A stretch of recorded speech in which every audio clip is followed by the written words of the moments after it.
In this next tutorial, tutorial 2, we're going to go ahead and open up the character animation scene. So go ahead and go to the Scenes folder and double click on the tutorial 2 character animation. This is going to be basically a quick look at just making sure you have the control you need for your character animation. We're going to be calling up from a separate script. So if you notice inside of our hierarchy, the player inside of his inspector, we're going to be calling up from player controls. We're going to call up our animation sprite script that we made earlier, and then we'll just call it one of the animations up just so we can see it working. Alright, now when you're working on your own, like you've created your own sprite sheet, you may want to start kind of considering how you create it in terms of the lines, which ones you use, how many frames long are they going to be. Try to make some sense of it. You can use this one as an example. Is that the character itself, if you notice, has quite a bit of animation all the way up and down through this. This is also a very large map. This is actually a 4096 map on the uncompressed side. For a finished one, you probably want to take it down to about a 1024. But the character itself, though, will have idles going to the right, to the left. Will have walks going to the right, to the left. The character has a run both ways. There's also a sprint if you want to place a sprint in. There's a crouch. You've got jumps, several different types of jumps. So this is just providing you a sheet that has a lot of different ones on it. We're going to start off by just simply calling this first row right through here, and we'll call it up. We'll start to use it.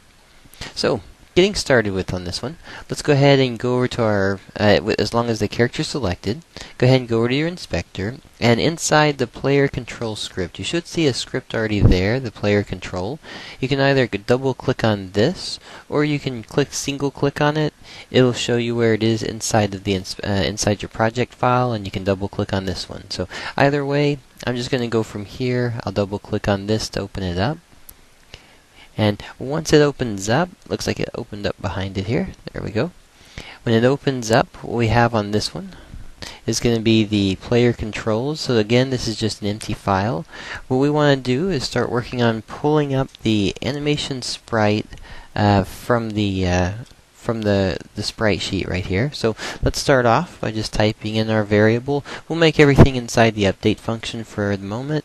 We'll go ahead and just call this one animation play. And again, this is just going to equal a get component. And what's our current component called? It's the animation sprite. So we'll just do ANI sprite. So this is by calling this get component to here. This is going to access our animation sprite, which is inside of the character's inspector. It's part of the character's object. We're setting it to a variable type called animation play, which means that with it being called and set to that, we're going to be able to go in here and actually just call directly an animation frame from it. So we'll say animation play. We'll do animation sprite. We're calling up our function right now. Remember, our function call from here is animation sprite. So inside of here, we're calling animation sprite. Now, the methods for inside of here, the properties for here, arguments. We have size, the row, and all those. Be sure that you remember those. If you don't remember them from the last time we worked on it, make sure that you double check what they were. It's one of the reasons why it's good to have everything written out. Having this written out, I can just quickly read through this and remember what they are. So inside of player controls, the animation sprite, we'll go ahead and just call up. We'll actually call up the frame here. We'll do a 16, 16, 0, 1, 16, and 12. Alright, so that's going to be row, column. Let's see, we'll have our row and our column, our start column, start row, total frames, and then frames per second. So we're going to be calling one long line of the sheet to actually animate through. Now if we save this out, we can actually go over here and press play. When we play it, what we should notice is the character actually animating. So now we have the character animating to the left hand side. Alright, if we wanted to zoom in here, we could see it running through its sprite animation. And then again, just like when we had with our animation sprite, you'll notice the offset going through it, right through there. Alright, so this is going to be the basic control that we have and we use for our character. So as if, for instance, if we were going to do if we wanted to have inside of our script, say for instance, let's go ahead and pull up our animation player control again. If we wanted to have, there we go.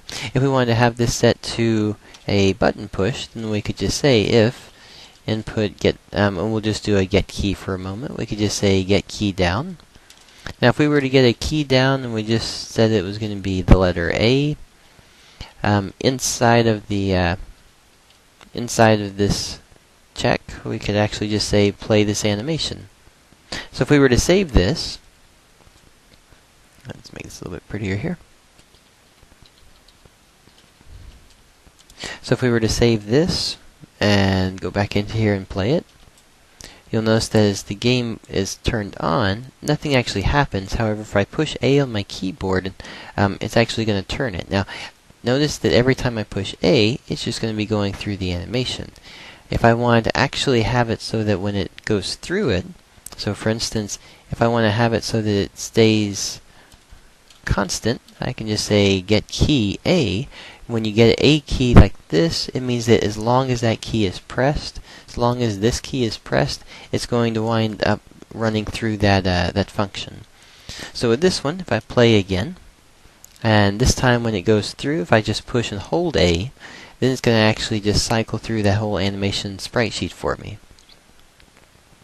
Alright, so animations for the character are going to be controlled like this.